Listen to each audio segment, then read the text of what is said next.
I think has served me fairly well these years is flexibility. And I think that had a lot to do with the success of our India trip, because anybody that's traveled to a place like India, how many places are there like India? Not too many, but flexibility is definitely a high value asset to bring along.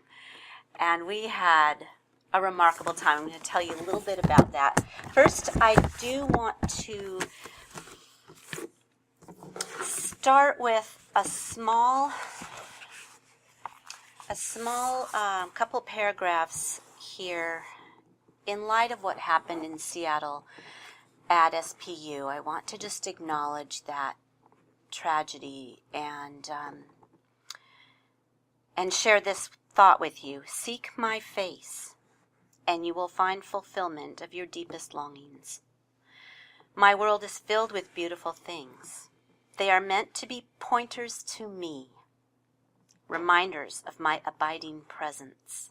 The earth still declares my glory to those who have eyes that see and ears that can hear. You had a darkened mind before you sought me wholeheartedly. I chose to pour my light into you so that you can be a beacon to others. There's no room for pride in this position. Your part is to reflect my glory. I am the Lord. Isn't that lovely? So today, with a little bit of a heavy heart, I trust that each of you will be doing your part to shed His light in the sad places today where you go. I'm not going to. I've intended to, but in the sake of time, I'm not going to. I did get an email from a group that I attend once a month, a women's group, and the associate dean of the business school at SPU was part of this group, and she sent out an email late last night, and just a list of things that we could remember to pray for the students, the families, the university, and even the disturbed young man. Let's just remember them for the next several days. So, how did I arrive here this morning to be in front of you, Paul? How on earth did this happen? I'm going to tell you a few little bits and pieces about my background that will show you how I was prepared for this day, as each of you also have walked a path, a journey that have prepared you for exactly what you're doing today. And I enjoy helping others identify kind of key moments in our paths, in our journeys, that have resulted in who we have been shaped to be at this moment. I just find that really exciting and encouraging. And yeah, that's all part of the entrepreneurial spirit, isn't it? 6 months ago, I met John Sween at this meeting when it was up in the Harbor Club. Do you remember that, John? I do. Can you believe that was only 6 months ago? A month later, he had convinced me to come to India.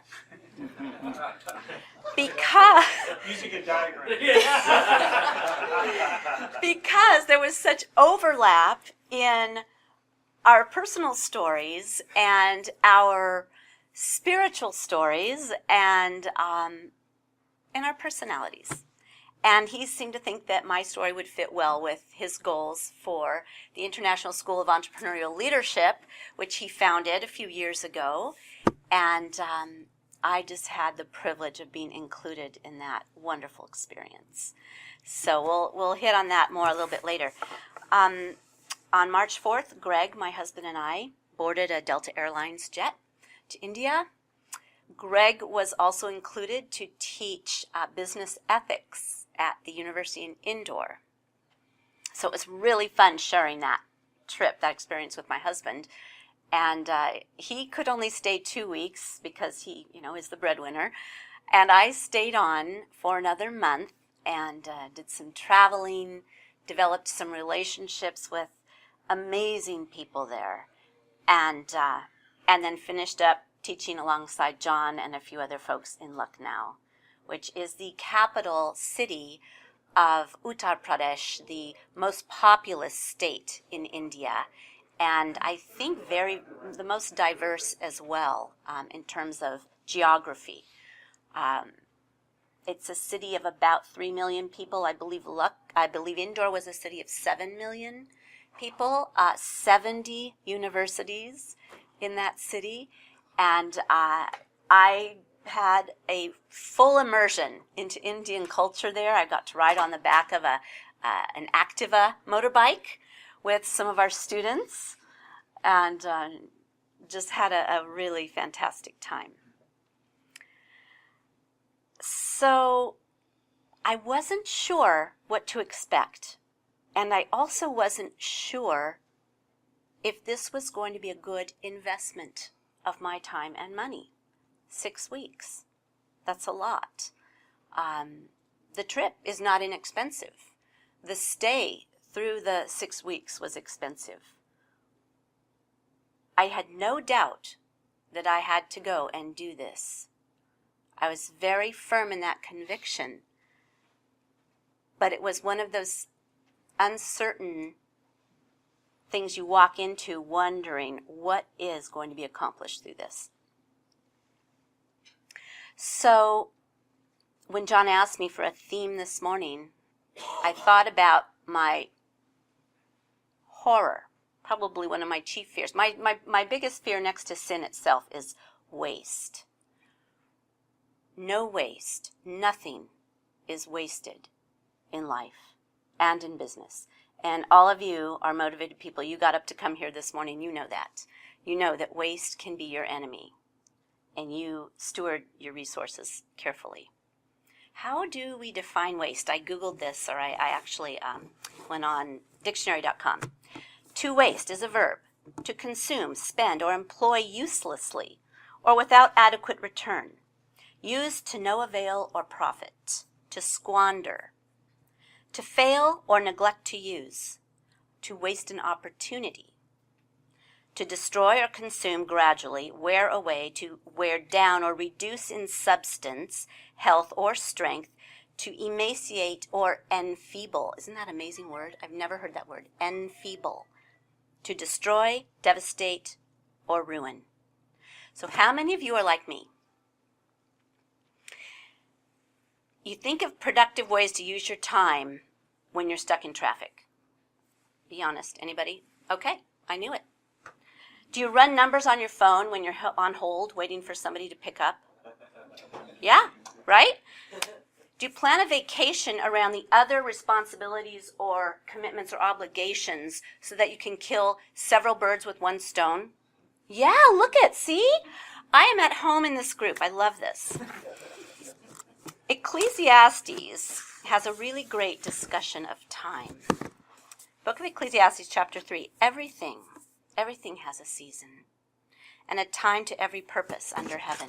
A time to be born and a time to die. A time to plant and a time to uproot. A time to kill and a time to heal.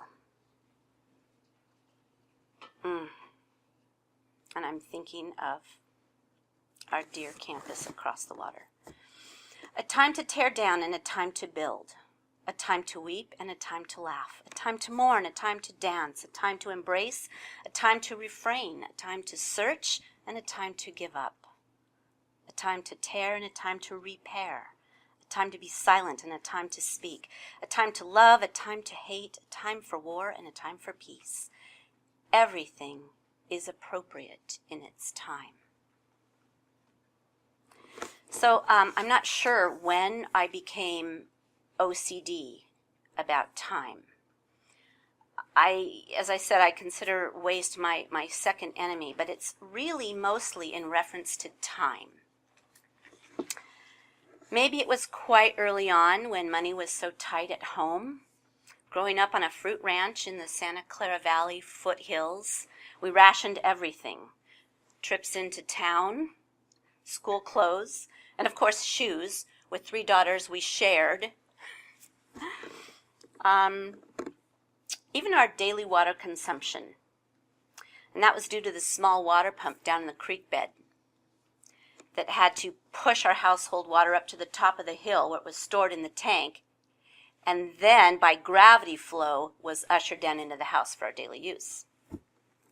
I learned very early that each day had a limited amount of hours and minutes because I had to use them wisely in order to finish up the chores and all the responsibilities around the ranch so I could actually do something I wanted to do. Time, some say, is our most precious commodity. But really, isn't that lifestyle just good stewardship? Who can fault a person for being conscientious with resources? Maybe living such a life as a kid does encourage us to live frugally. Nothing wrong with that. Frugality is a virtue, isn't it? But is it possible that these definitions of time and waste can become distorted? I think in my case, they certainly have over time. When I was 8 years old, I watched my brother get overrun by a 5-ton power truck in the Sierra Nevada mountains. It was, of course, tragic, and back then there was no such thing as family counseling or therapy. My parents just pretended it never happened. But I think that was my first acknowledgement of the preciousness of time. My brother was only alive with me for 10 years. He was 10, I was 8, so really 8 years. Did the loss of my brother's 10-year-old life illustrate some random, cruel force in the universe? My parents in their grief believed well-meaning yet dangerous comments from people at the time. You didn't deserve this. Such a senseless waste. Or even, what kind of God would take your only son?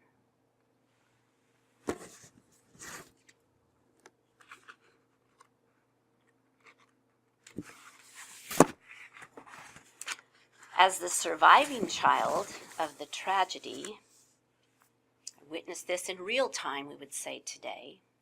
My role in the family, of course, we know now through years of psychological studies, my role became the care provider, the peacemaker, or whatever it took to make everything okay at whatever level or issue that needed attention. So at age 8, the house needed cleaning, I'm on it. The yard needed watering and weeding, sure, got it, done. The animals hadn't been fed, and it's, after dark. No prob, where's the flashlight? Time for apricot harvest?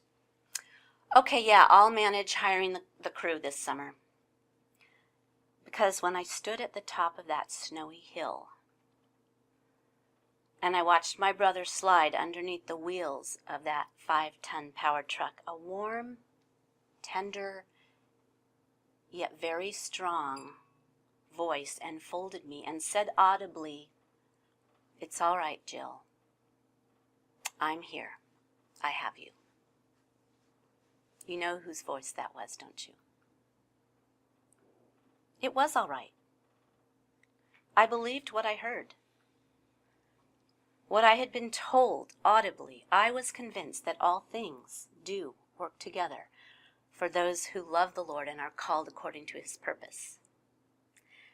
So then, how is it possible that a simple farm girl, a few years on welfare actually after that, became such an expert on any subject that delivered her to teach foreign students in MBA programs and engineering schools?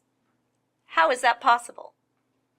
How is it that this mediocre student who struggled to pay her way through college became an expert on the topic of nonprofit business and government partnerships, a very high priority for the President of the United States, resulting in a private tour of the White House? And how did that same girl create a debt-free business from a common confectionery product that was represented by the most prestigious grocery chain in America, Whole Foods Markets? By the way, that product was also enjoyed by the Olympiads up in Whistler, BC, and by professional athletes here at home as well. What are the chances that all of that and so much more that I'm actually leaving out happening to one simple girl? How do people overcome the scourge of pedophilia, the debilitating effects of family substance abuse, and verbal and emotional affliction? All these things describe my life at some point, and yet I and millions of others like me can heal and can thrive and can produce good things for the world. How? I've been toying with that question, and an explanation that I've come up with is everything we experience, whether good or bad, is useful. And it's useful not just for ourselves, but for us to share with others as well. Some of you know what I'm talking about. What experiences have shaped your story? What are all the products of our individual journeys just here in this room? I'm sure there are many, many, many. We might state life is defined by a series of choices. We can't control every situation that passes through our life, but we can control how we respond to it, can't we? It's always our choice, in fact. Every day, we are confronted with a series of choices. We all hit those brick walls. We never know when they're going to come. A marriage dissolves. A business fails. Retirement funds are gobbled up by medical costs. There are probably always going to be those well-meaning people in our lives that say, "You didn't deserve this. What a senseless tragedy. What kind of God would allow that to happen to you?" Maybe you've heard that. They're all reasonable comments under certain circumstances, but you know, again, because you're the optimistic people that arrived here this morning to sit in this room at a really early hour, and you came here for a purpose. You came here because you believed it was a good investment of your time and your energy. Trials and loss do not need to define us. We can choose to consider them very good teachers. Hearing God's voice at a young age very, very clearly and regularly since has taught me to discern his voice through many more painless, senseless tragedies. Too often, to quote one of Amy Grant's songs, we don't see with human eyes the hands that lead us home. But they're there. Living on food stamps for a while as an adolescent made me determined to always work diligently, to never be out of work, and to appreciate every job I ever had. And when possible, invent a job, just to see if I could. We were broke when Dad left. I babysat, watched kids for weekends, and in the summer, usually many days in a row, besides working other part-time jobs like harvesting the apricots. God provided for me at every turn. I always had money to buy the cheerleader uniforms I needed or put gas in the old car that my dad and I rebuilt together. Jim. I sold my first house at age 20.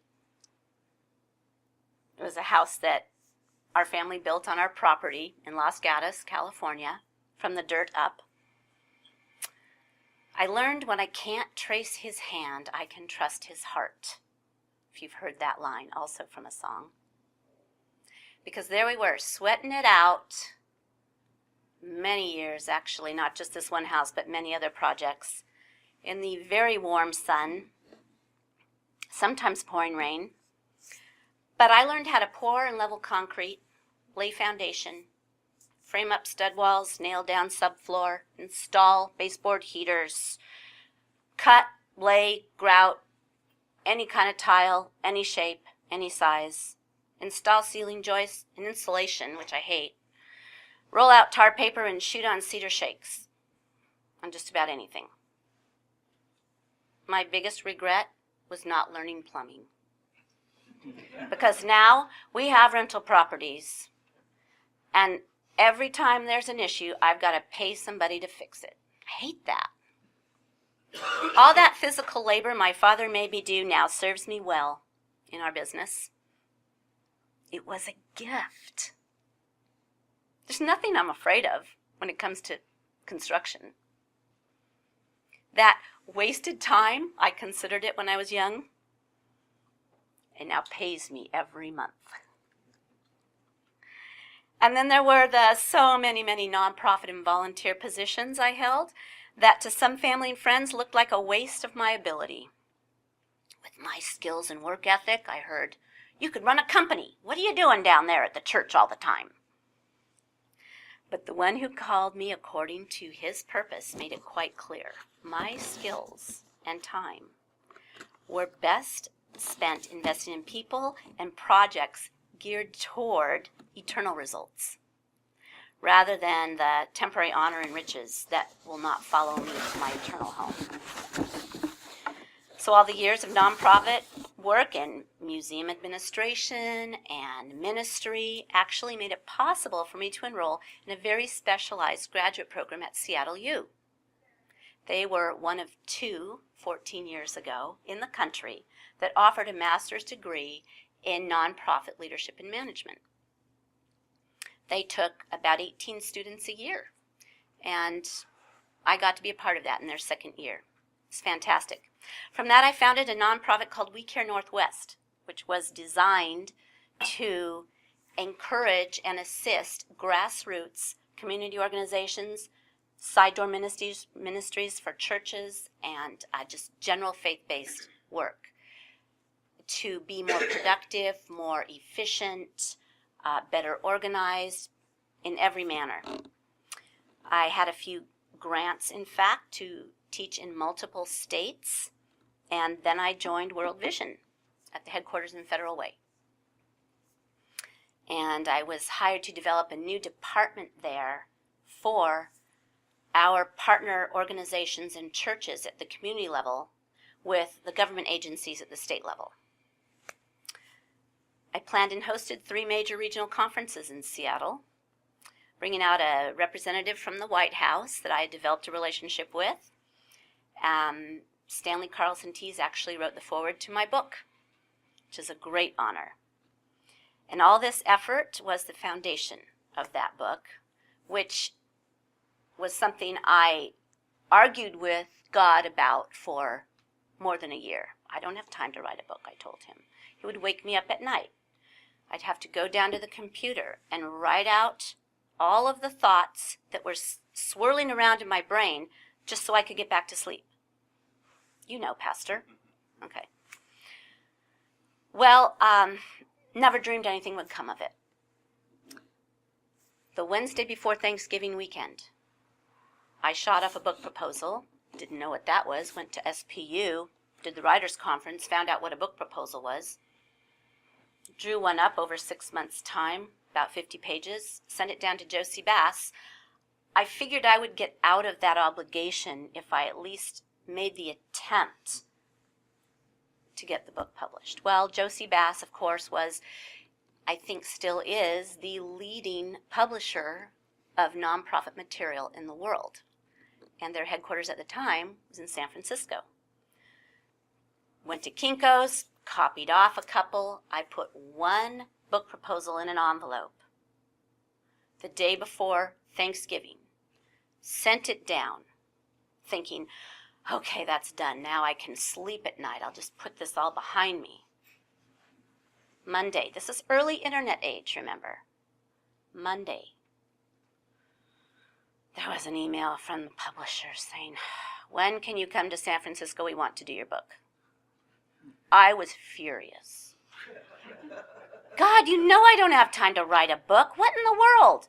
I'm a mother of two, very active in their schools. I have a full-time job. I have parents that aren't healthy. What are you thinking, God? Well, over the next year, it came together. And it's been doing well ever since. It's now translated into several languages. It's being used in university degree programs as a textbook. I mean, it's even out of date. It needs a new edition, but I'm not going to write it. Please don't make me write that. You can Google it. Start and Grow Your Faith-Based Nonprofit. It's a really boring title. It was intended to be the subtitle, but the publisher actually said, no, we like that. So that's what we went with. They have all the rights, you know. Those are the high points. Didn't give too many details about the toffee business. It's been taken over by a young couple that we met at church. They're expecting their first child next month. They're perfect. I hope all of you can say with me, I can't wait to see what comes next. Will any of you go to India? I hope you do. I hope you do. It is a life-changing experience. Standing with those students and sitting with those students and sharing lunch with the administrators of that country is life-giving. It's inspiring. Their power goes off 4 or 5 times a day. You have to reboot your whole system. Or the air conditioner shuts down. You know, those of you that have been there, you know. I'm going to step on a toe here, maybe. They have no such thing as teachers' unions. They don't have adequate restroom facilities. They don't expect hot food of any 4 food groups. Their transportation is very sparse, unreliable. Sometimes kids would float in 45 minutes after class had started, and we just welcome them in. Wasn't their fault. The bus just got delayed or broke down. But their hearts and their souls are so full. They're so eager. They're so honoring. They sit on the edge of their seat, waiting to hear what we're going to say next. Taking notes. They want so desperately to learn. And these little linoleum-floored rooms with the paint peeling off the walls, and they literally have sheets in the windows sometimes to block the sun. And I thought about the buildings that we tear down here because, maybe there's a little mold, or maybe the ventilation system isn't adequate, or maybe the whiteboard doesn't fit well on that wall. I'm a little jaded, I apologize.